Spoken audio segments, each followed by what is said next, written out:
আসসালামু আলাইকুম। কাছের এবং দূরে যে যেখান থেকে আমার আজকের এই রিয়েকশন ভিডিওটি দেখতেছেন সবাইকে আমার আন্তরিক শুভেচ্ছা। আশা করি সবাই ভালো আছেন। তো প্রিয় বন্ধুরা, আশা করি থাম্বনেইল এবং টাইটেল দেখে অবশ্যই বুঝে গিয়েছেন আজকের এই রিয়েকশন ভিডিওটি কোন ভিডিওর উপরে হতে চলেছে। তো বন্ধুরা, আপনারা জানেন যে বর্তমানে হঠাৎ করে বিগত প্রায় 50 বছর পরে আবারও অনেক আলোচনায় চলে এসেছেন মেজর ডালিম। আর তিনি এর আগেও বাংলাদেশের একটি আলোচিত নাম ছিলেন।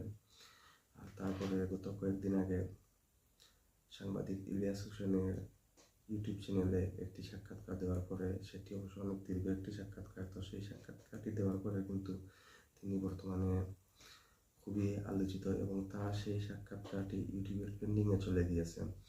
আর আমি দেখলাম যে সেটি ইউটিউবের ট্রেন্ডিংয়ের এক নম্বরে আছে। তো বুঝতেই পারতেছেন তার সেই সাক্ষাৎকার নিয়ে কী পরিমাণ আলোচনা হচ্ছে, আলাপ হচ্ছে সবখানেই, এবং প্রচুর মানুষ এটা দেখেছে। এবং যখন আমি শুনেছি যে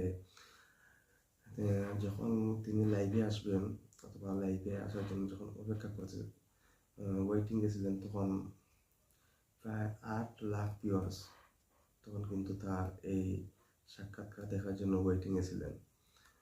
তো বুঝতেই পারতেছেন তার এই সাক্ষাৎকারটি কী পরিমাণ আলোচনা জন্ম দিয়েছে, এবং প্রচুর মানুষ, প্রায় 10 মিলিয়নের উপরে সেই সাক্ষাৎকারের ভিউ এখন পর্যন্ত হয়ে গিয়েছে।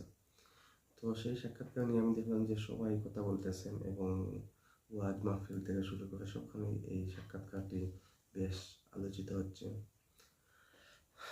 তো যাই হোক, আমি তার কয়েকটি সাক্ষাৎকার দেখেছি। তারপরে দেখলাম যে তার সেই সাক্ষাৎকার নিয়ে গোলাম মোল্লা রনি, সাবেক সংসদ সদস্য, তিনি আওয়ামী লীগের সংসদ সদস্য ছিলেন, তারপরে বিএনপিতে যোগ দিয়েছিলেন। আর বর্তমানে তিনি নিয়মিত ইউটিউবে ভিডিও আপলোড করেন, ইউটিউবের জন্য ভিডিও তৈরি করেন। তার একটি চ্যানেল আছে, সেই চ্যানেলের নাম হচ্ছে গোলাম মোল্লা রনি, একদম সহজ সাদাসিধা তার যে নাম আছে সেই নামটাই তার ইউটিউব চ্যানেলের নাম। তো সেখানে তিনি প্রতিদিনই ভিডিও আপলোড করেন, কখনো কখনো একদিনে 2-3টা ভিডিও তিনি আপলোড করেন। তো তিনি একটি ভিডিও করেছেন এই মেজর ডালিমের সাক্ষাৎকারের উপরে। তো সেই সাক্ষাৎকার, সেই ভিডিওর তিনি নাম দিয়েছেন, থাম্বনেইলে যেটা লেখা আছে আপনারা অবশ্য আগে দেখেছেন। তো লেখা আছে, আসল ডালিম নাকি নকল ডালিম, বিতর্ক না করে হঠাৎ কেন ডালিম প্রকল্প এলো তা নিয়ে ভাবুন। তিনি থাম্বনেইলে একটা প্রশ্ন করেছেন এবং একটা উপদেশ দিয়েছেন। তো প্রশ্নটা হচ্ছে, আসল ডালিম নাকি নকল ডালিম। তো মেজর ডালিম সাক্ষাৎকারটি দেওয়ার পরে কিন্তু এটাও অনেকে বলেছেন যে মেজর ডালিম আসল, এই মেজর ডালিম কি আসল মেজর ডালিম নাকি নকল।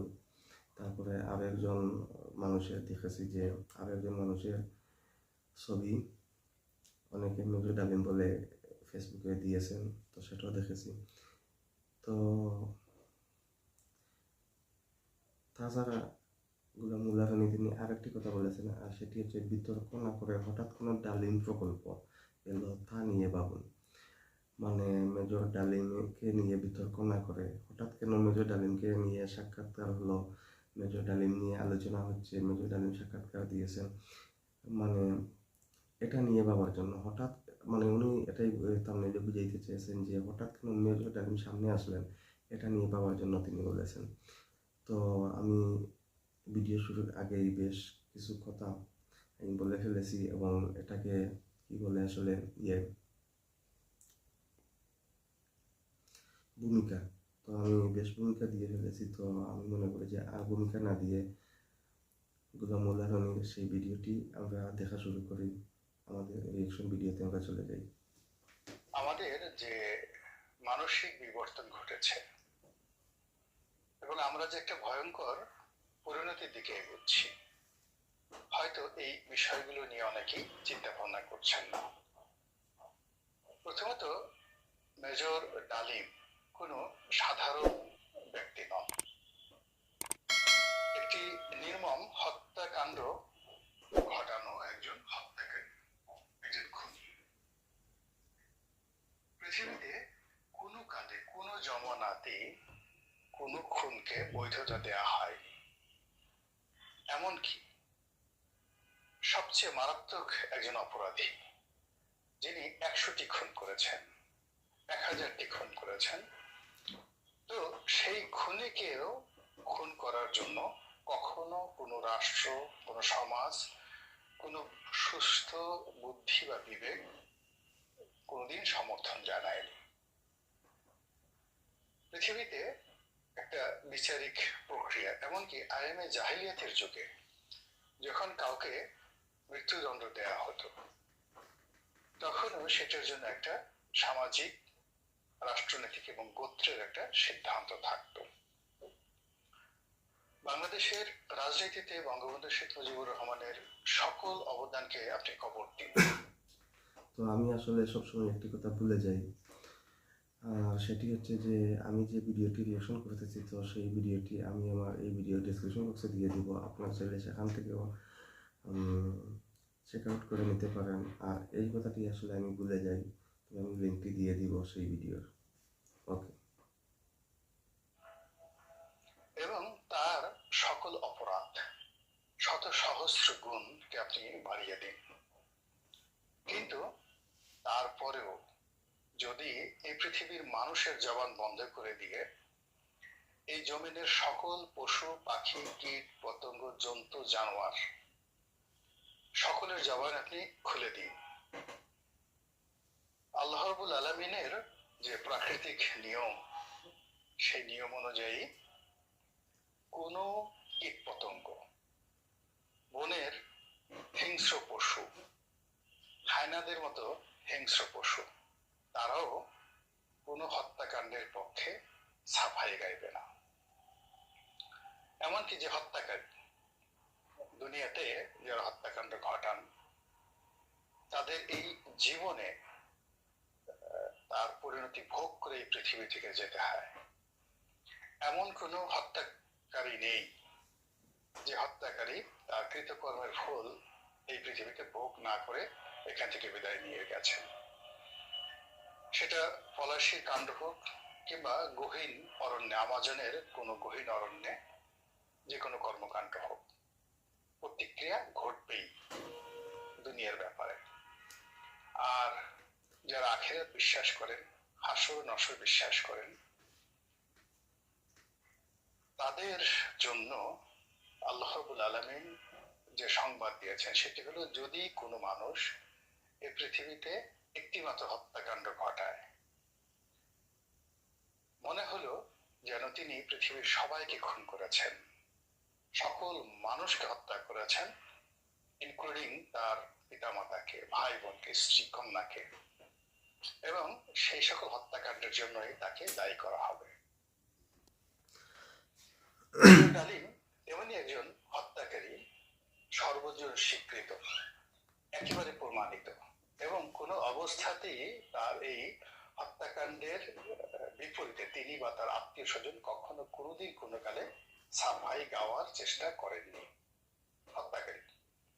এখন আমরা যখন এই সমাজে একজন হত্যাকারীকে দেখার ব্যাপারে, তাকে তোয়াজ করার ব্যাপারে, তাকে তদবির করার ব্যাপারে উৎসাহী হয়ে উঠি, ইট মিনস প্রবল বেগে আমরা জাহান্নামের দিকে এগোচ্ছি।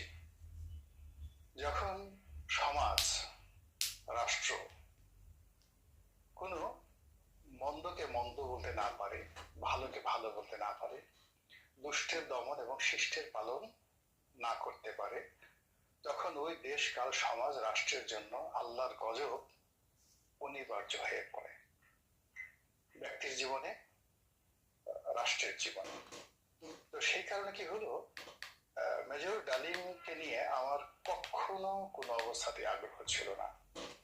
৭৫-এর 15ই আগস্টের যারা হত্যাকারী, তাদের ছবি দেখা, তাদের সম্পর্কে জানা, তাদের কোনো ভাষণ, মানে হয়তো আমি সামনে চলে এসেছি ইউটিউবের কারণে বা কোনো মিডিয়ার কারণে, 10 সেকেন্ড আমি হয়তো সেদিকে তাকিয়েছি, এর বাইরে আমি কখনোই তাদের ব্যাপারে আগ্রহ বোধ করিনি।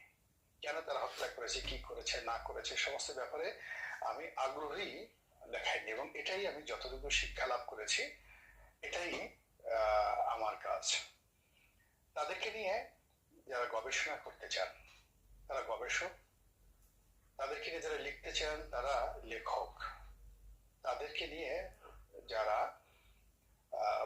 তাদের যে শারীরিক গঠন, যে এই শরীরের মধ্যে এমন কি আছে যেটার কারণে একটা মানুষ হত্যাকারী হয়ে গেল, এটা চিকিৎসা বিজ্ঞানের একটা অধ্যায়। কিন্তু আমাদের আম জনতা, আমাদের জন্য প্রধান দায়িত্ব এবং কর্তব্য হলো এদেরকে ঘৃণা করা।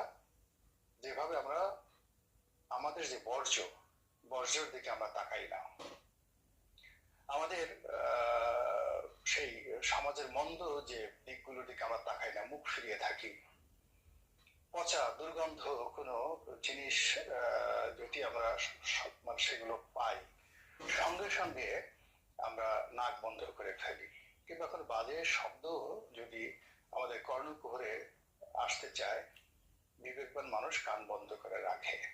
তদ্রুপ মেজর ডালিম এবং এদের মতো মানুষ যারা আছে এই সমাজে, তাদের কথা শোনা, তাদেরকে দেখা, তাদের ব্যাপারে আগ্রহ প্রকাশ করা, যদি আপনার বিশেষ কোনো উদ্দেশ্য না থাকে, অর্থাৎ গবেষণা করা, মানুষকে ভবিষ্যতে তাদের কুকর্মের ব্যাপারে সতর্ক করা, সচেতন করা, এইগুলো বিষয় যদি না থাকে, তাহলে বাকি আপনি যা কিছুই করবেন পুরোটাই আপনার জন্য একটা মানসিক বৈকল্য ডেকে নিয়ে আসবে, খারাপ পরিণতি ডেকে নিয়ে আসবে, এবং আপনি নিজেও পাপের ভাগীদার হবেন। তো এই কারণে এই ভদ্রলোক সম্পর্কে যে কথাবার্তা হচ্ছে বা তার যে বক্তব্য, তার যে সাক্ষাৎকার আমি আসলে দেখিনি, তবে তাকে নিয়ে যে সকল সমালোচনা হচ্ছে, যেগুলো লিখিত আকারে ফেসবুকে আসছে, তার কিছু কিছু চুম্বক অংশ আমি দেখেছি। তিনি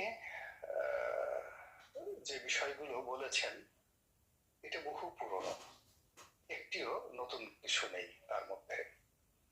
2 নম্বরে হলো যে তিনি এই সময়টাতে যে হঠাৎ করে এসেছেন, কেন এসেছেন, এটা নিয়ে আমি প্রশ্ন করতে চাই।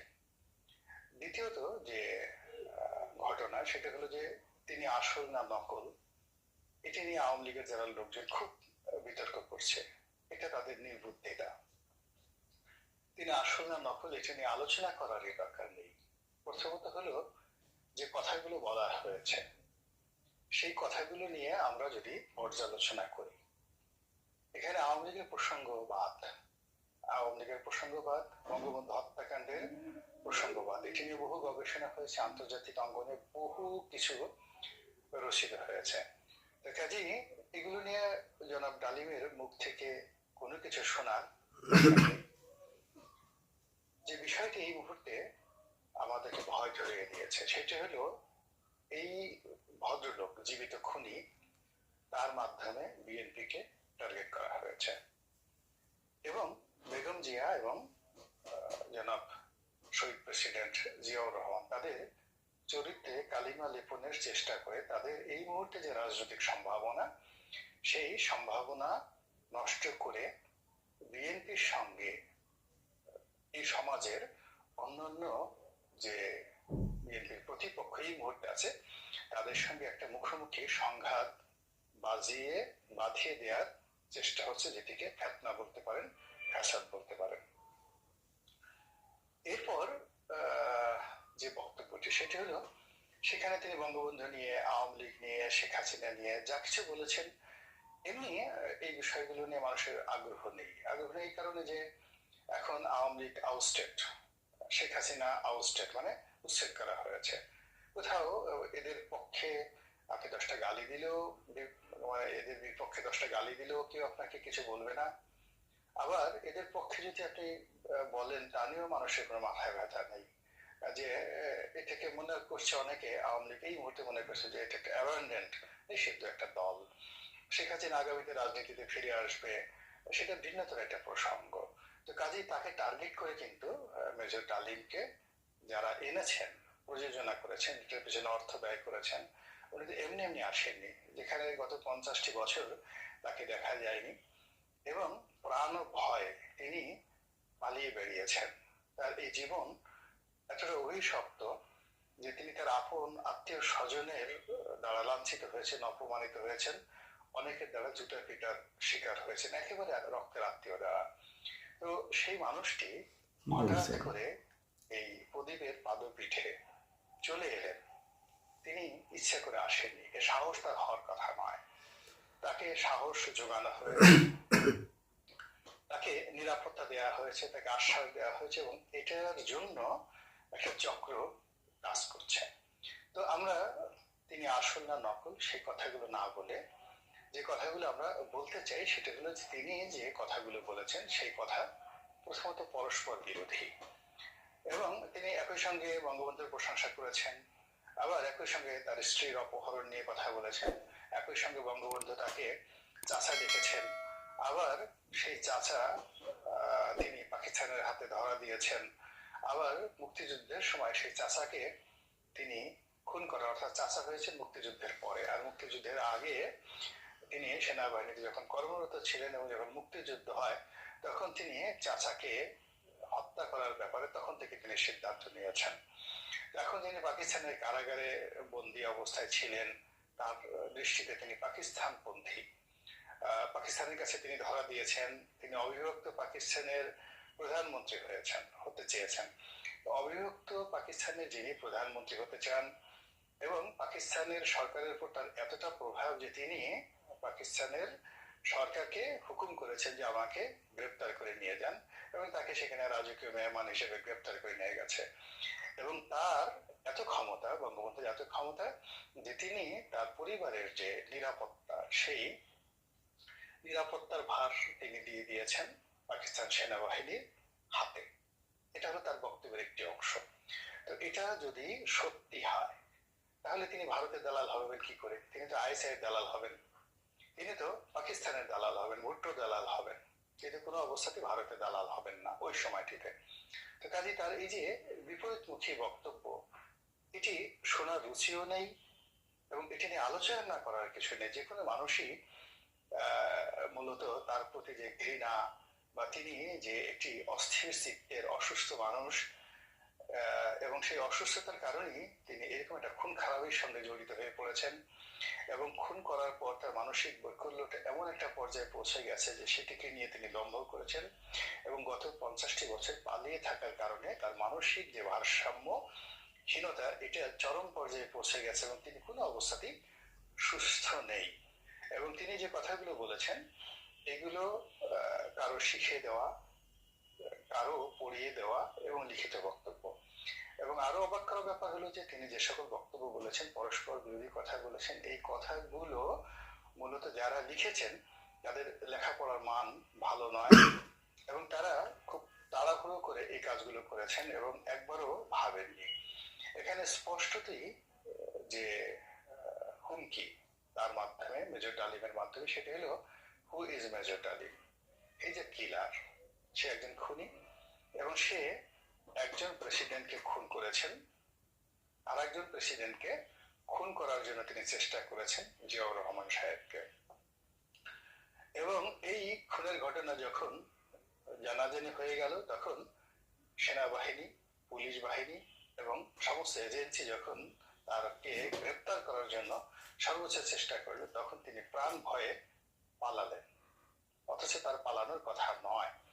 তো এই যে তার যে অবস্থা, সেই অবস্থায় যে তিনি দুজন প্রেসিডেন্টকে হত্যা করার চেষ্টা করেছেন এবং একটা সফল হয়েছেন আর একটা হননি। এখন এই বৃদ্ধ বয়সে তিনি কি আরেকটি হত্যাকাণ্ড করতে চান? সেটা কাকে? এখন শেখ হাসিনা তো দিল্লিতে, তিনি তো দিল্লিতে গিয়ে শেখ হাসিনাকে খুন করতে পারবেন না। এখন কাকে তিনি খুন করতে পারেন বা কাকে তিনি ভয় দেখাতে পারেন এই মুহূর্তে? সেটা যে বিএনপিকে ভয় দেখাচ্ছেন, তারেক রহমান সাহেবকে ভয় দেখাচ্ছেন, বেগম জিয়াকে ভয় দেখাচ্ছেন, এটি একেবারে স্পষ্ট, একেবারে স্পষ্ট। এর কারণেই তিনি ঘুরে ফিরে বেগম জিয়ার এবং শহীদ প্রেসিডেন্ট জিয়াউর রহমানের বদনাম করার চেষ্টা করছেন। তো এই যে কনস্পিরেসিটি, বা এই চক্রান্তটি, এই ষড়যন্ত্রটি যারা কর্তা ব্যক্তি রয়েছে তারা কগনিজেন্সে নেবেন, বুঝবেন, এবং সেইভাবে যদি প্রস্তুতি থাকে তাহলে একজন খুনি নয়, লক্ষ খুনি বহু অ্যাঙ্গেল থেকে চেষ্টা করেও একজন বীরের প্রাণ হরণ করতে পারবে না। মহান আল্লাহ আমাদের সবাইকে হেদায়েত দান করুন এবং হেফাজত করুন। আসসালামু আলাইকুম ওয়া রাহমাতুল্লাহি ওয়া বারাকাতুহু। তো বন্ধুরা, আমরা গোলাম মোল্লা রানীর মেজর ডালিমকে নিয়ে যে ভিডিওটি করেছেন, তো আমরা প্রায় 15 মিনিট 48 সেকেন্ড, প্রায় 16 মিনিটের সেই ভিডিওটি আমরা দেখে নিলাম। এখানে গোলাম মোল্লা রানী তিনি তার যে বক্তব্য আছে তার অ্যাঙ্গেল থেকে তিনি বক্তব্য দিয়েছেন।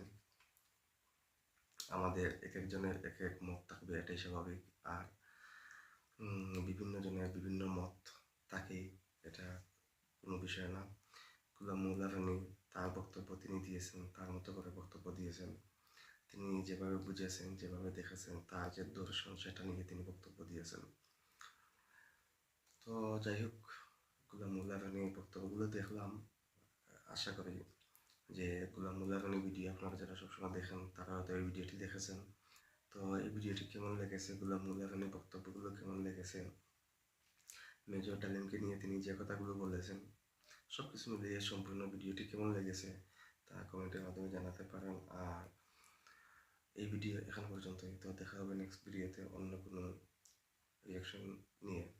সেই পর্যন্ত সবাই ভালো থাকুন, সুস্থ থাকুন। আল্লাহ হাফিজ।